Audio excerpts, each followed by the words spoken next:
Agradeço a Deus primeiramente agradeço a Deus primeiramente pela oportunidade, né? E eu fico impressionada com o cuidado de Deus, né? Porque eu não sei nem se a pastora Rose tinha visto que eu tinha postado lá no grupo e ela orou duas vezes, né, falando sobre a causa trabalhista. E eu peço às irmãs que sentiam em seu coração para continuar, por favor, intercedendo por mim, porque minhas irmãs, o trem é feio. Bem-vinda ao clube. Isso aí, é um clube, mas nós somos um clube, acima de tudo, de mulheres de Deus. Então, vocês que sentirem no coração de continuar intercedendo por mim, eu agradeço muito as intercessões. Essa tarde eu não sei por quê, gente, mas na sexta-feira é um dia que eu sinto uma opressão muito grande. E eu acho que é, inclusive, uma das coisas que me motiva, né, a estar aqui com vocês toda sexta-feira, porque eu não consigo estar em todas as lives, etc., né? Mas eu fiz esse compromisso comigo mesma diante de Deus, que eu tento de todo o meu coração estar presente na live da família e na live da libertação. Eu não faço nada disso por obrigação, muito pelo contrário, eu gostaria de fazer ainda com muito mais excelência. E às vezes eu fico olhando, falando, meu Deus, mas o que eu faço por ti, meu Deus, é tão pouquinho, né? E eu desejo fazer mais e mais para Deus.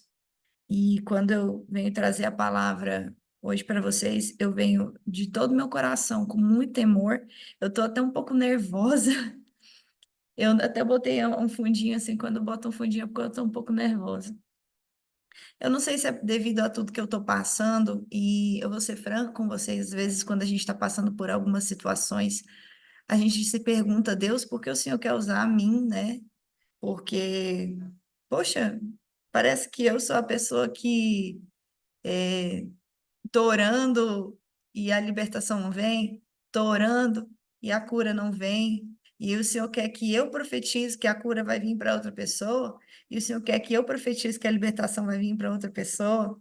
É muito misterioso o jeito que Deus trabalha, mas uma coisa eu tenho certeza: quanto mais nós falamos, Senhor, eis aqui a minha casa, eis aqui a minha vida, a gente pode ter certeza e descansar nele. Tem dias que a ansiedade bate mais, mas uma coisa que Deus tem falado muito no meu coração é praticar o contentamento.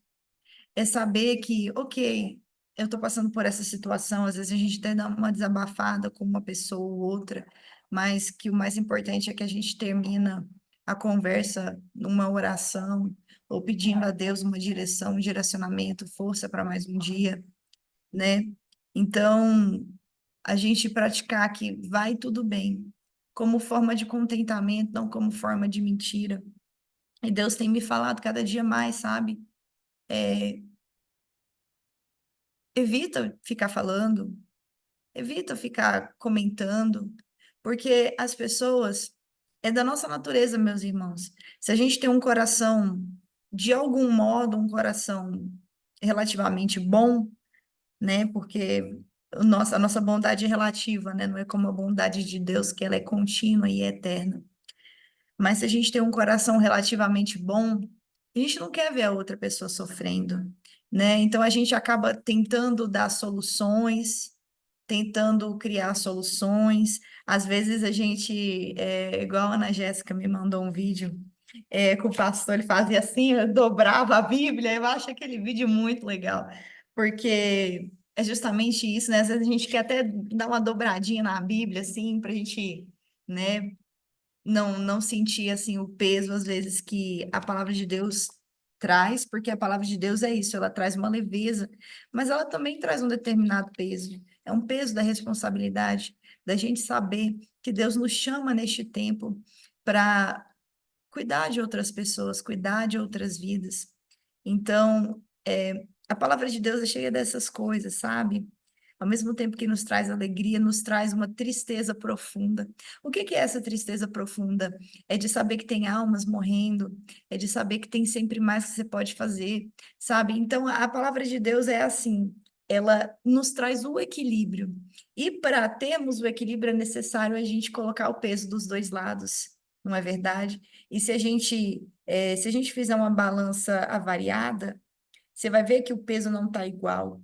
Então, Deus, ele traz o equilíbrio para a gente, porque se a gente só vivesse de alegrias, ou só vivesse de tristezas, só vivesse de coisas boas, a gente nunca aprenderia a valorizar, sabe? Então, ao mesmo tempo que Jesus deixou um lindo ministério com palavras que nos confortam, ele também falou com que a gente pegasse a nossa cruz. Realmente eu acredito que, né? E eu peço ao Espírito Santo que conduza tudo isso, porque eu nem planejei de falar nada disso. Então, espero que tenha tocado o coração de alguém. E eu digo para mim mesma, do mesmo modo que eu digo para as irmãs, né? Vamos confiar no Senhor, vamos adorar mais, porque é algo que Deus tem me dito, sabe?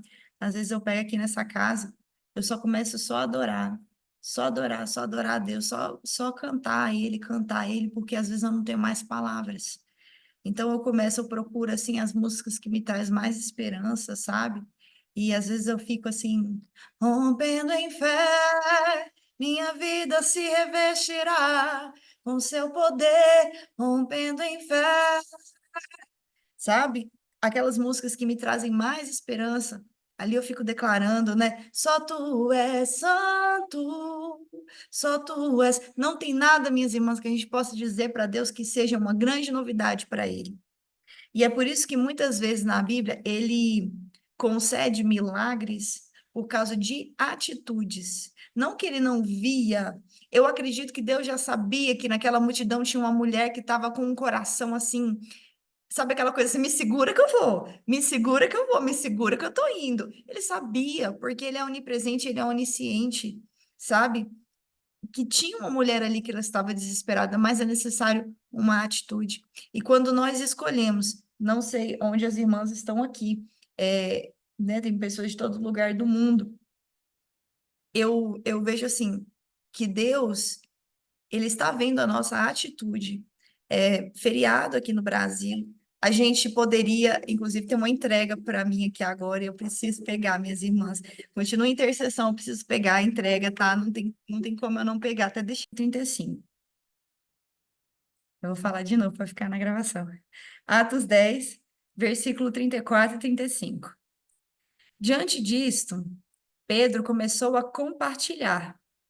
Agora sim, percebo verdadeiramente que Deus não trata as pessoas com qualquer tipo de parcialidade. Antes, porém, de todas as nacionalidades, recebe todo aquele que o teme e pratica a justiça. Eu vou dar um pouquinho de contexto para vocês aqui. Em Atos 10, Atos é um livro tão gostoso de ler, gente. Atos 10, o centurião, né, convertido, ele já era convertido, a casa dele já era convertida, mas ele era gentil, ou seja, não era judeu, né? E a Bíblia fala que ele era piedoso. Eu gosto desse termo piedoso, mas a gente às vezes confunde esse termo com piedade. Não tem a ver, sabe, exatamente. Piedoso quer dizer que é uma pessoa que tem as características divinas, tá? Que é uma pessoa que tem um comportamento divino. Então, que ele era um homem piedoso e temente, como toda a sua família, né? Ele era generoso, ele dava muitas ofertas aos pobres e ele era um homem de muita oração. Quem são as irmãs aqui que têm orado para que os seus esposos se tornem homens de oração? Glória a Deus, em nome de Jesus, receba isso nessa noite, né? Porque fala que o centurião era um homem de oração. E um dia ele foi orar às 3 da tarde e apareceu um anjo para ele. Fala assim no versículo 4 do capítulo 10: estarrecido com os olhos fitos no anjo, ele o indagou: que é, Senhor? Ao que o anjo lhe comunica: tuas orações e esmolas aos necessitados subiram como oferta memorial à presença de Deus. Minhas amadas, quando eu abri a Bíblia ontem, sabe, eu me emocionei muito ao ler isso, porque eu falei assim: eu sei que Jesus está escutando as minhas orações e que elas têm subido a Deus. Elas têm subido a Deus. Então, quando eu fui lendo, aí eu li o 10 e o 11, eu entendi o seguinte: só que é necessário um processo, porque à medida que Deus mandou o anjo falar com Cornélio, ele também fez toda uma providência para falar com Pedro. Então é necessário um processo. Aqui a Bíblia não detalha, mas eu não imagino que Cornélio deu uma oferta e fez uma oração, porque fala, as suas orações e as suas ofertas têm subido como um memorial. Gente, o que que é um memorial? É algo que é feito ali numa sequência que se torna uma memória. Não foi uma coisa que ele fez uma vez, que ele fez duas vezes. Esse homem estava em oração, esse homem estava entregando tudo o que ele podia dar. Deus sabe lá há quanto tempo. Em um clamor, Senhor, toca os outros que não te conhecem. Toca os gentios, meu Deus, toca. Mas teve um dia que o anjo desceu e falou assim: as tuas orações e as tuas ofertas subiram como memorial, não subiram como um clamor. Aquele homem estava plantando há muito tempo. Eu imagino para que um dia o anjo chegasse e entregasse essa mensagem. E aí, Deus providencia uma visão para Pedro, uma visão que Pedro recusa de primeira. É necessário Deus confirmar aquela visão 3 vezes para Pedro, para ele entender que aquilo que Deus faz puro, ninguém pode dizer que é impuro. Aquilo que Deus purifica, ninguém pode falar que é sujo. Porque Pedro ele ainda estava num conceito de que Deus fazia sim acepção de pessoas, mas Deus mostrou para Pedro que não é bem assim, que às vezes é preciso sujar as nossas mãos no sentido de a gente fazer coisas, ir falar com pessoas, cuidar de pessoas que às vezes a gente não quer. Às vezes a gente não quer. Eu tenho pedido muito a Deus, eu falo, Senhor, eu gostaria muito de visitar uma cadeia, um hospital, no tempo certo de Deus. Deus tem, eu sei que Ele providenciará, mas isso tira a gente da zona de conforto. Isso tira a gente de conforto, da zona de conforto. Porque vocês acham, minhas irmãs, que é fácil você olhar para uma pessoa perecendo de câncer? Você acha, minhas irmãs, que é fácil você entrar ali e conversar com um criminoso que você sabe que matou uma criança inocente? Não é fácil. Mas às vezes, nesse sentido, é necessário a gente, nesse sentido, sujar as nossas mãos, porque Deus não faz acepção de pessoas. O criminoso não tem que pagar? Tem que pagar. Ele vai pagar. Ele já está pagando. Mas a alma dele, ela precisa ser liberta, porque a palavra de Deus fala que onde o Espírito está, há liberdade. Você precisa ser canal para que esse Espírito chegue. O seu corpo pode estar encarcerado, até o próprio Paulo disse isso. O teu corpo pode estar açoitado, mas se o Espírito está, há liberdade. Aleluia. Glória a Deus. Continuando aqui as coisas que eu anotei, Deus, ele ouve aqueles que estão buscando de coração, porque o seu plano de salvação é para todos. Eu sei que dói muito quando a gente está em Cristo, né? A gente olhar e ver as pessoas que a gente ama como se fosse uma escalada para a morte. Você olha, você vê a pessoa e você fala assim: meu Deus, mas está fazendo tudo ao contrário. Meu Deus, mas como não está vendo que isso aqui é ruim? Meu Deus, como a pessoa não está vendo que tem algo melhor. Dói muito, porque às vezes um filho ou um esposo, a mãe, o pai são pessoas que a gente espera que nos tragam alegria. Então, quando a gente vê essa pessoa se corrompendo, e se machucando no mundo lá fora, aquilo traz uma tristeza imensa para a gente. Às vezes a gente não valoriza muito e as igrejas abrem seus púlpitos para dar testemunho de carro, testemunho de casa, testemunho de como Deus honrou o meu negócio, e não tem nada de errado nisso, é lindo. Mas poucas vezes a gente vê numa igreja um testemunho de meu filho estava perdido e voltou para casa. Poucas vezes a gente vê uma mãe subindo num púlpito para contar esse testemunho. Será que às vezes a gente dá pouco valor ao testemunho que realmente importa, ao testemunho que de fato traz alegria no céu? Porque o anel, as roupas limpas e o melhor e a melhor comida, aquilo lá ele é servido após o filho voltar para casa. Então, Deus tem todo um banquete preparado, roupa nova, tem anel, tem sandálias preparadas, mas o maior milagre é a volta do filho. para casa. Aleluia. Então, às vezes, você não tem com quem falar, né? E aí, quando você fala assim, ah, mas minha filha, eu já entreguei nas mãos de Deus, sabe? Mas no fundo, seu coração tá triste. Só que você não pode, não vai ficar falando o quê? Às vezes a gente tem que gerar certos milagres, semeando com lágrimas. Só nós e Deus. Especialmente porque às vezes nós nem podemos falar de Deus para aquela pessoa. A gente só pode falar para Deus daquela pessoa. Mas o evangelho é para todos. Como no versículo que eu abri diz, né? Só que a gente tem que entender que Deus tem um propósito maior.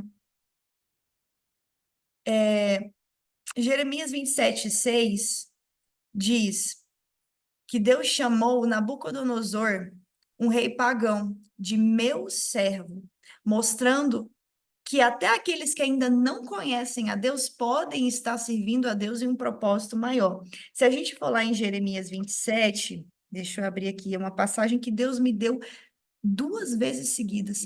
E eu falei assim, Senhor, não é possível. De novo, essa passagem, Deus confirmou essa passagem, que é uma passagem que Deus tem trabalhado muito no meu coração. Então, a gente tem que crer que Deus está, sim, fazendo algo com um propósito maior.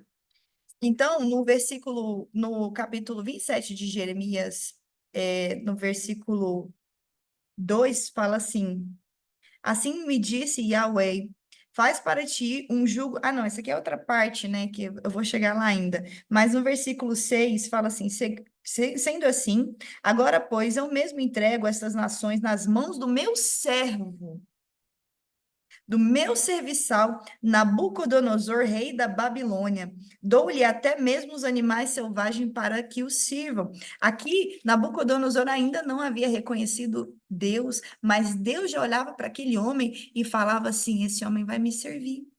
Mas esse homem não vai me servir quando eu fizer ele comer capim por 7 anos, não. Ele vai me servir desde agora.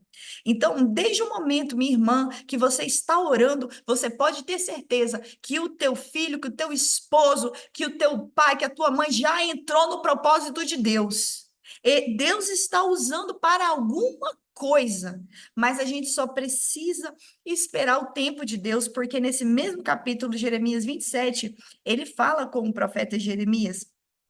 Assim me disse Yahweh: faz para ti um jugo com cordas e pedaços de madeira e coloca sobre o teu pescoço. Jeremias, o jugo você vai ter que passar, Jeremias. Jesus pode estar contigo carregando o jugo, mas você vai ter que passar o jugo. A palavra de Deus fala, inclusive, que quando aquele povo foi para a Babilônia para os 70 anos de exílio, é, e Deus falou ali, aí vocês construam, comprem casas, tenham filhos, casem mesmo, porque nós temos que continuar vivendo a nossa vida enquanto Deus está trabalhando. Amém? Aleluia. Então, às vezes a libertação que a gente espera não acontece de imediato por causa desse propósito maior a ser cumprido. Deus usa essas situações, as pessoas, mesmo que pareça que está um caos, meu Deus. De madrugada eu acordei, eu queria só levantar e orar, mas estava acontecendo um caos. Mas você pode ter certeza que em meio ao caos existe ordem na vida do Filho de Deus. Foi dentro de uma barriga de um peixe que Jonas ele verdadeiramente encontrou aquilo que trouxe ordem para a sua vida. Aleluia. Estou olhando os comentários aqui. Aleluia. Glória a Deus. Já estamos mais que pela metade, tá? Eu acho muito interessante que a palavra de Deus fala que é Deus que concede o arrependimento. A gente até posta, né, versículo, e a gente pensa assim, nossa, tomara que fulano veja. A gente posta vídeo e a gente pensa, nossa, tomara que fulano veja. A gente fala com alguém, conversa, diz alguma coisa, e aí a gente fica, ai, tomara que fulano fala para fulano. A gente fica torcendo, né? Se vocês não torcem, beleza, mas eu fico torcendo, né? Só que a gente tem que entender que quem faz é Deus. E quando ele faz, ele muitas vezes não vai usar os métodos que a gente acha que ele vai usar, né? Porque em Atos 11:18 fala assim: então Deus concedeu o arrependimento para a vida. Vou repetir. Então, Deus concedeu o arrependimento para a vida, até mesmo aos gentios. É Deus que concede o arrependimento. E Ele sabe a maneira que cada um será tocado. Às vezes, para você, é só necessário só uma dorzinha pequenininha, só uma ida no hospital. Ficou um dia internado, já vira crente pro resto da vida. Gente, eu estava vendo aquele povo lá que sofreu o acidente de Chapecó. E teve um cara que ele escapou, né, com vida. Eu acho que era o motorista, acho que era o piloto, né? Motorista de avião não, é o piloto. Ele escapou com vida. Eu acho que foi, tá, gente? Desculpa se eu errar alguns detalhes. Eu acho que ele é tipo do Peru, algum lugar assim na América do Sul. E aí, acho que a mãe dele é crente, pelo que eu estava olhando. E aí, poxa, um livramento daquele. Tem um outro jogador aí que deu um testemunho que eu chorei, só faltei tirar o olho de tanto chorar, como Deus livrou ele do acidente e da morte naquele acidente terrível e tal, não sei o quê. Enquanto esse outro cara que escapou, continua a vida dele normal. Não se voltou para Deus, continua a vida dele normal. Aí você sabe o que aconteceu, minhas irmãs? Ele estava como passageiro em um ônibus. E o ônibus virou, morreu mais um bocado de gente, esse homem sobreviveu novamente. E aí, sabe qual que é o comentário dele no final da matéria? Minha mãe fala mesmo que eu devia servir a Deus. Então, meu Deus, quantas oportunidades Deus está dando para esse homem. Assim, eu não sei a história inteira, foi só isso que eu pensei no final da matéria, quando eu li. Eu falei assim: meu Deus, quantas oportunidades que esse homem está recebendo de ser salvo. Deus tem algo tremendo na vida desse homem. Porque tem gente aí que morre por muito menos. Não parece? Tem gente que morre por muito menos. Então, Deus tem um plano na vida dessa pessoa. Só que é Ele que sabe como a pessoa vai ser tocada. Não é verdade? Amém. É, então, é Deus que transforma os corações e concede o arrependimento. E o nosso papel é simplesmente orar, proclamar e viver a verdade. Porque tem isso também, gente. A pessoa por quem a gente está orando, eles ficam meio que observando a gente. Entendeu? Eles ficam ali, analisando o terreno, falando assim: ah, não é possível, agora ela não vai. Não, agora ela vai reclamar. Não, agora ela vai chorar, agora ela vai desesperar, agora ela vai tomar remédio. As pessoas ficam, porque de uma determinada forma, tem gente que tem até esse sentimento assim, até fica. E tem a música do Thales Roberto, eu amo essa música, e ele fala no começo da ministração, de uma forma assim, as pessoas até gostam, que eles ficam se perguntando, e aí, como será que agora que ela vai fazer? Sabe? E é uma coisa, um sentimento verdadeiro, gente. Isso aí eu não estou exagerando. Não, porque Davi falou assim nos seus salmos também. Eles olham para mim e eles falam: ahá, ahá, onde está o seu Deus? Sabe? Tem gente que tem esse coração assim. Talvez você era uma pessoa assim, mas Jesus te mudou. Porque é a graça que transforma. É a graça. Não é na base da raça, é na base da graça, né? Então, através da casa de Cornélio, Pedro teve uma visão sobre Deus agora ter chegado o tempo dos gentios, e aí, com essa visão, foi proclamado o evangelho, o Espírito Santo foi derramado sobre vários gentios. Isso foi lá no versículo 11, ele começa a explicar para o resto da igreja, é porque aqui nessa Bíblia não está marcada, que eu leio mais a minha outra Bíblia, mas essa aqui não está marcada. E ele fala assim, gente, o Espírito Santo desceu sobre eles igual desceu sobre a gente. Como eu posso falar que Deus não está nesse negócio, né? Então, as intercessões e as ofertas de Cornélio valeram a pena. Só que tinha um propósito maior. Lembre-se disso. A gente vê isso, por exemplo, na vida de Raabe. Muita gente fala assim, não, porque tem uma prostituta na linhagem de Jesus. Sim, só que Raabe foi uma mulher que ela mudou de vida, né? Tem uma parte ali que quando eles chegam, que ela fala, inclusive, eu não sei se eu achei, salvei o versículo, salvei, fala assim, que Raabe não apenas teve fé, mas também exalta o nome de Deus, dizendo, sei que o Senhor lhes deu essa terra. Ela já reconhecia, porque os boatos das vitórias do povo de Deus chegavam, entendeu? Os boatos andavam. E aí aquela mulher já tinha um coração assim, ela estava esperando a ocasião. Então Deus vai trabalhando o coração para que chegue a ocasião do fio escarlate. Para que chegue a ocasião do sangue de Jesus sobre as nossas janelas. A ocasião vai chegar, porque Deus já está preparando. Eu não estou vendo nada, Senhor. Eu fiz jejum, não aconteceu nada. A palavra está trabalhando. Senhor, mas eu fiz 7 semanas de campanha no monte. A palavra está trabalhando. Senhor, mas quanto mais eu oro, mais a pessoa me maltrata. A palavra está trabalhando. Senhor, quanto mais eu oro, mais provação chega para mim. Senhor, chega a carta da justiça, meu Deus. Chega doença na minha casa. Ô, Senhor, a palavra está trabalhando. Repita isso, minha irmã. Somente diga isso. Se você tem feito suas orações, se você tem ofertado diante de Deus, não falo aqui somente de oferta monetária, mas ofertado o seu tempo, ofertado uma ajuda para um outro irmão, ofertado ali um propósito, alguma coisa que seja, pode saber que Deus está trabalhando em você. Porque não é só sobre a pessoa que você está orando, ela também tem que passar o processo dela, mas você também tem que passar o seu processo para que se cumpra o tempo perfeito de Deus. E você pode ter certeza que na hora que Deus decidir ouvir a sua intercessão, nada vai parar a mão de Deus. Aleluia! É, a palavra fala em Gênesis 19 que quando Deus veio para destruir Sodoma e Gomorra, que os anjos pegaram Ló pela mão. Ele não ia ficar no meio da destruição, não, porque Abraão estava ali intercedendo pela vida de Jó. E os anjos pegaram Ló pela mão. Gente, eu acho isso tremendo.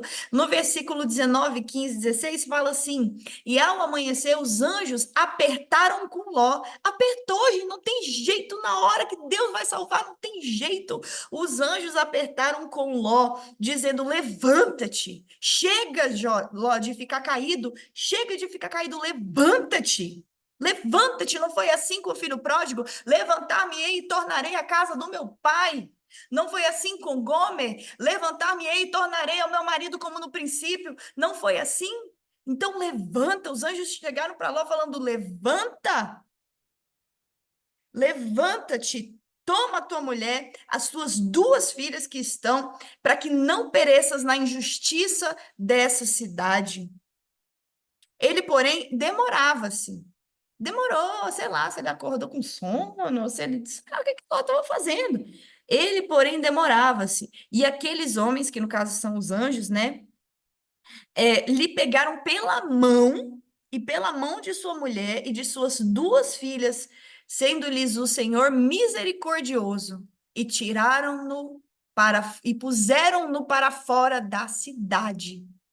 Se Deus prometeu que a tua casa não vai ser destruída, não vai ser destruída. Deus entrará com a providência. A gente não pode forçar, porque certamente haverão aqueles que se perderão. A mulher de Ló, mesmo com os anjos pegando pela mão, ela ainda olhou para trás. Mas que Deus não vai entrar com a providência, isso aí não é verdade. Amém? Aleluia. Então, mesmo uma circunstância sem saída, Deus resgata aqueles que ele ama. Quase terminando, tá? Então, Deus não faz acepção de pessoas. O teu filho não é uma exceção. O teu marido não é uma exceção. O teu pai, tua mãe, eles não são uma exceção para o poder de Deus, não.